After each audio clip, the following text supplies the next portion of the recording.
Hello students, आज हम समझेंगे सांख्यिकीय माध्य को, स्टैटिस्टिकल एवरेजेस को, केंद्रीय प्रवृत्ति के माप या मेजर्स ऑफ सेंट्रल टेंडेंसी। ये वो वैल्यू होती हैं जो पूरी सीरीज को, पूरे फ्रीक्वेंसी डिस्ट्रीब्यूशन को या वितरण को एक संख्यात्मक तथ्य के रूप में प्रकट करती हैं। उनका अलग अलग ये सांख्यिकीय माध्य होते हैं। उसी क्रम में आज हम सबसे पहले जो देखेंगे वो समांतर माध्य को, कि समांतर माध्य की कैलकुलेशन कैसे की जाती है। समांतर माध्य, इसको अंकगणितीय माध्य भी बोलते हैं, इसको बीजगणितीय माध्य भी बोलते हैं। सामान्य भाषा में जब हम औसत शब्द का प्रयोग करते हैं तो वो वास्तव में हम समांतर माध्य या सरल समांतर माध्य के लिए ही काम में लेते हैं। इसका जो इंग्लिश में हम बोले तो इसको हम मीन से नॉर्मली ये प्रकट किया जाता है। मीन, इसका जो सिंबल है वो है एक्स बार, एक्स के ऊपर बार लगा हुआ। तो समांतर माध्य की कैलकुलेशन करें तो जैसे कि हमने पिछले वीडियो में समझाया कि सवाल कोई सा भी दिया हुआ हो, सबसे पहले हमें सीरीज को पहचानना है कि वो इंडिविजुअल है, डिस्क्रीट है और कंटिन्यूअस है, और फिर उसके बाद में उसका फार्मूला प्रयोग में लिया जाना है। तो अगर हम इंडिविजुअल सीरीज की बात करें तो एक एग्जांपल में लेता हूं कि अगर हमें एक्स सीरीज दे रखी है प्रश्न में, साथ में ध्यान रहे अगर इंडिविजुअल की बात कर रहे हैं, व्यक्तिगत की बात कर रहे हैं तो फ्रीक्वेंसी नहीं होगी, साथ में हाँ सीरियल नंबर हो सकते हैं 1, 2, 3, 4 और 5। अगर ये वैल्यू मैं कुछ भी मान लूं जो प्राय एक निश्चित क्रम में होती है तो ऐसे मान लेते हैं 2, 5, 6, 9 एंड 10। तो ये एक व्यक्तिगत समांकमाला है क्योंकि केवल एक श्रेणी है और इसमें फ्रीक्वेंसी नहीं है, सीरियल नंबर है। तो जब हमें इंडिविजुअल सीरीज में, व्यक्तिगत समांकमाला में, व्यक्तिगत श्रेणी में समांतर माध्य ज्ञात करना हो तो 3 प्रकार की विधियां वास्तव में हैं। एक तो प्रत्यक्ष विधि, दूसरा लघु रीति, शॉर्टकट मेथड, और तीसरा पद विचलन रीति, स्टेप डेविएशन मेथड। तब हम डायरेक्ट मेथड की बात करें तो एक्स बार की कैलकुलेशन की जा सकती है समेशन एक्स अपॉन एन से। समेशन एक्स क्या है? ये जो एक्स सीरीज दे रखी है इसका योग है। तो अगर हमें एक्स बार कैलकुलेट करना है इस सवाल में तो इसका योग करें। 10 और 9 19 और 6 25 और 5 30 और 2 32। ये क्या हुआ? समेशन एक्स सीरीज का हुआ, एक्स श्रेणी का योग। और नंबर ऑफ आइटम्स यहाँ पर कितने हैं, कितने वैल्यू दे रखे हैं? 1, 2, 3, 4 एंड 5। इंडिविजुअल में हम ऐसे ही काउंट करते हैं। ये हो गया कितना? 5। तो समेशन एक्स का वैल्यू कितना हो गया? 32 divided by number of items 5, तो ये हो गया 6.4। औसत मूल्य, समांकमाला का औसत मूल्य कितना है? 6.4। ये आंसर किस में से आया है? एक्स सीरीज में से आया है। अगर यहां पर रुपीज लिखा हुआ है तो यहां पर भी ये रुपीज इसके साथ में आएगा, रुपीज 6.4 पर। यहां पे जो भी व्यक्ति अगर ये हैं तो पर पर्सन यहां पे साथ में आ जाएगा।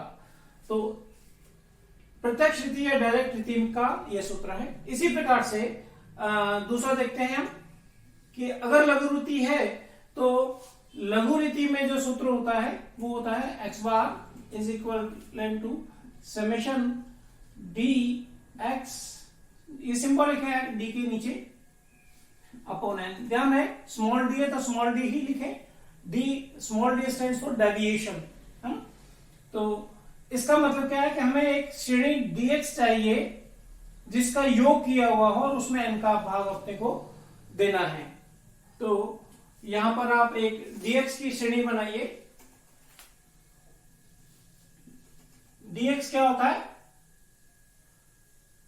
x minus a।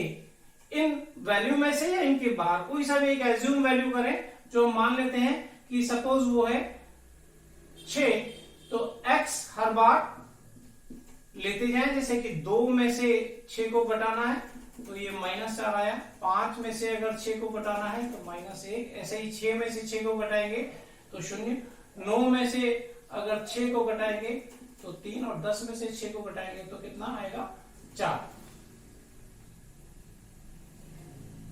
4 और 3 7, और यहां पर भी कितना है -5, तो प्लस का बचा कितना 2, इसे बोलेंगे समेशन dx। वापस हम सूत्र में आ जाएं तो सूत्र में a plus summation dx upon n, a कितना है 6 हमने एज्यूम कर लिया, वो dx कितना है साइन के साथ में, अगर नेगेटिव है तो नेगेटिव लेके आएंगे, इसलिए हमेशा ब्रैकेट का उपयोग करें यहाँ पे आप 2, और अपॉन n कितना है n इज 5, तो 6 प्लस 0.4, इसको वापस योग करें तो कितना आएगा 6.4। ये वही आंसर है जो कि आपने प्रत्यक्ष रीति में अभी थोड़ी देर पहले देखा था 6.4। तो लघु रीति में a plus summation dx upon n का प्रयोग करके हम ऐसे आंसर ज्ञात कर सकते हैं। इसके लिए हमें एक एज्यूम वैल्यू मानना पड़ता है x में से या x के बाहर से, चाहे उसके बीच में से लेना सजेस्टेड है, x श्रेणी के ठीक मध्य में से ले ले इस वैल्यू को, कैलकुलेशन आसान हो जाती है। तीसरी रीति जो है वो है पद विचलन रीति या स्टेप डेविएशन मेथड। इसमें x बार को ज्ञात करने का जो सूत्र है a plus summation d dash x upon n multiplied by i। तो जैसे ये dx ज्ञात किए हैं उसी प्रकार से d डैश x ज्ञात करने पड़ेंगे। d डैश x ज्ञात करने का जो तरीका है मामूली सा अंतर है उसमें, d dash x is equal to x minus a upon i का मतलब interval between the two values of x series. यहां पे a वैसे ही मानना है जैसे पहले माना, i का मतलब अंतराल अपने को लेना है, मैं अंतराल की बात अभी वापस करूंगा। x का मतलब जो पहली लाइन में कैलकुलेशन कर रहे हैं तो value of x is 2, when we are calculating in second line for second value x is 5, for third line value of x will be 6. In this manner we can put the value of x. A we assume out of the x series, normally we assume from the center of the x series, and I is the interval of x series.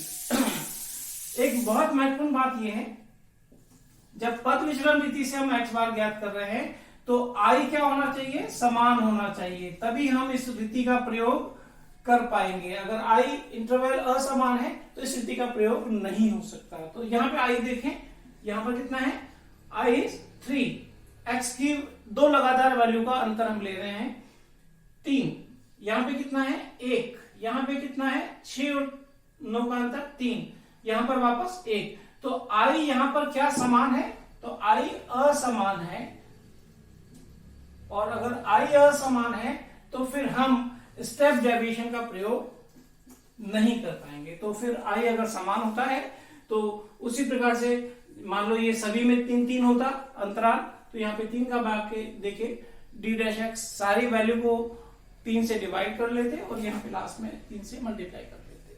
तीनों रीति में से कोई सी भी रीति का प्रयोग किया जाए सभी से आंसर्स एक जैसे ही आएंगे।